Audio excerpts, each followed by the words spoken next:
You take out your favorite live album, you pop it on the turntable, and boom, you're transported back in time to that live show. It's a turntable time machine, baby. But what albums do you pick? Welcome to the channel. I'm Curtis Young, and this is Young LP Lovers. Today, we're going on a journey back in time.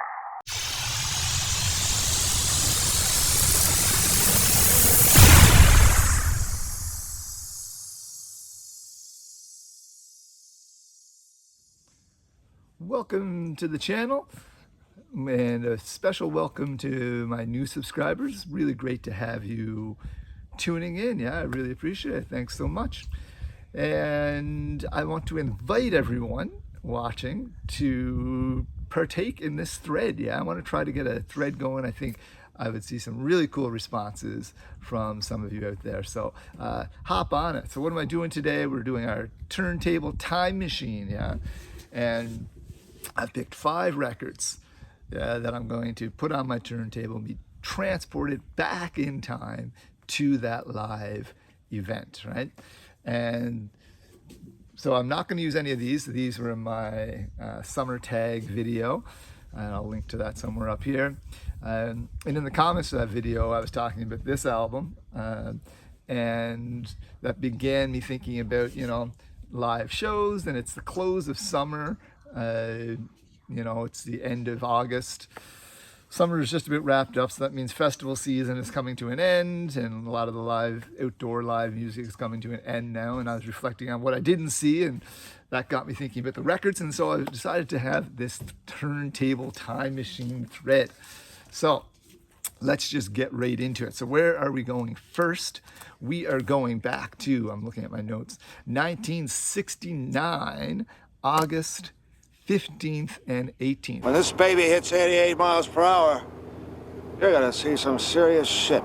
And I know what you're saying, Curtis. You've got Woodstock here. You said you weren't going to use that. Well, I've got Woodstock 2 as well. So that's my key to get into Woodstock. Yeah, I mean, I don't need to say too much about Woodstock. Cultural touchstone, right? I guess the end of a great era in kind of counterculture of the 60s and so forth.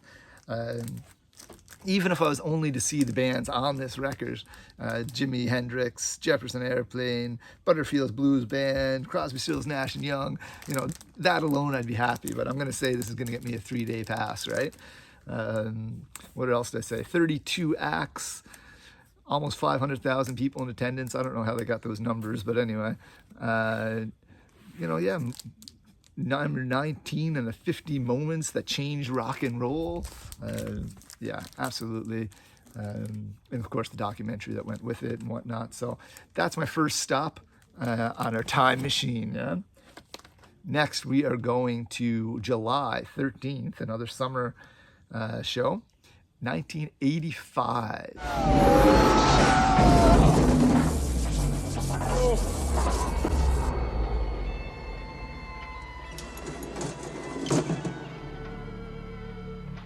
So this album's going to take me back. So this is the soundtrack for the movie Bohemian Rhapsody, the Queen, Freddie Mercury, I guess, biopic. And side 4 of this is the Live Aid show.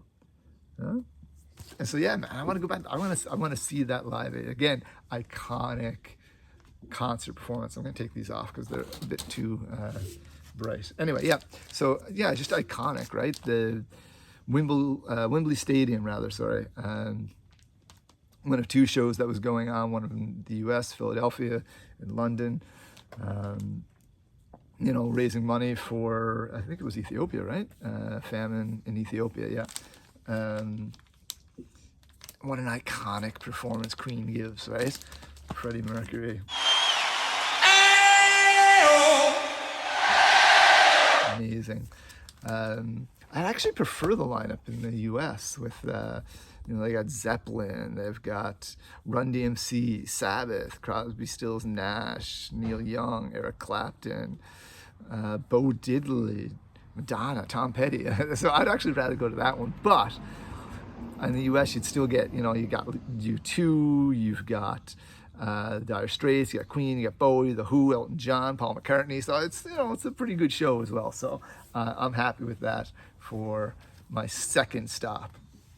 Next, we are going to 1975, another summer show, July 18th.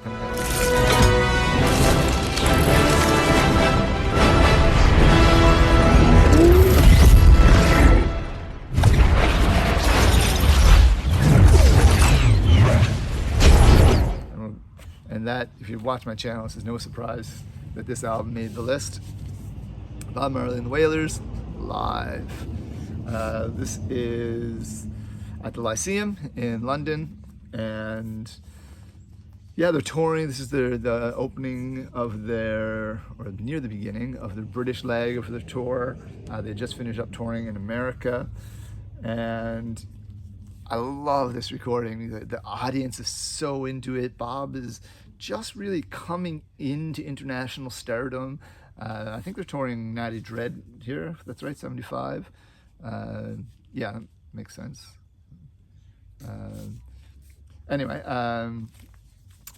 just a great time in Bob's career, and the energy in this album. You know, it's not a perfect show, but gosh, the energy in this is just fantastic. Yeah, the band is tight. The I3s are just two, actually. Marcia Griffith was still in Jamaica. I believe she was pregnant at this time, so she wasn't on the tour. This is the 3 LP set with both nights on it. Some really nice photos inside. I like the labels on this too. Oh, sorry. There it is. Anyway, cool stuff. Nice photos, as I was saying. A nice booklet as well. And yeah, of course, so you're getting extended versions of the tracks and both nights. So not all were released on the live album. So this is where the version of No Woman, No Cry that everyone knows from, they released that as a single, and it was the same version on Legend as well. So that's my third choice. Next, we are going to November 18th, 1993. No, it's how it works. We get blackout drunk, we hallucinate, we wake up back in time. Don't mess with the winning formula, huh? Yo, Chuck! The Fat General's made out of MTV Unplugged with Nirvana. One of Kurt Cobain's last performances, yeah, and just an iconic recording event like the Lyceum. I mean, the Lyceum only holds, what, 2,000 people or something? So an intimate show, right? And this is similar. I think it's probably even less here. Did I write it down? 1,647 is the capacity of the Brooklyn Majestic Theater where this was produced. So you're at an intimate show with Nirvana at their peak just before Kurt Cobain dies, takes his life sadly. Yeah, I mean, you know, this isn't all their hits, but it's just a really cool, not fully acoustic, but certainly I don't know, tuned down. Is that the right word? Anyway, great concert, and so I would go back and see Nirvana at their height in 1993 with MTV Unplugged. Okay, next we are going to, last but not least, we are going to 1972, August 17th.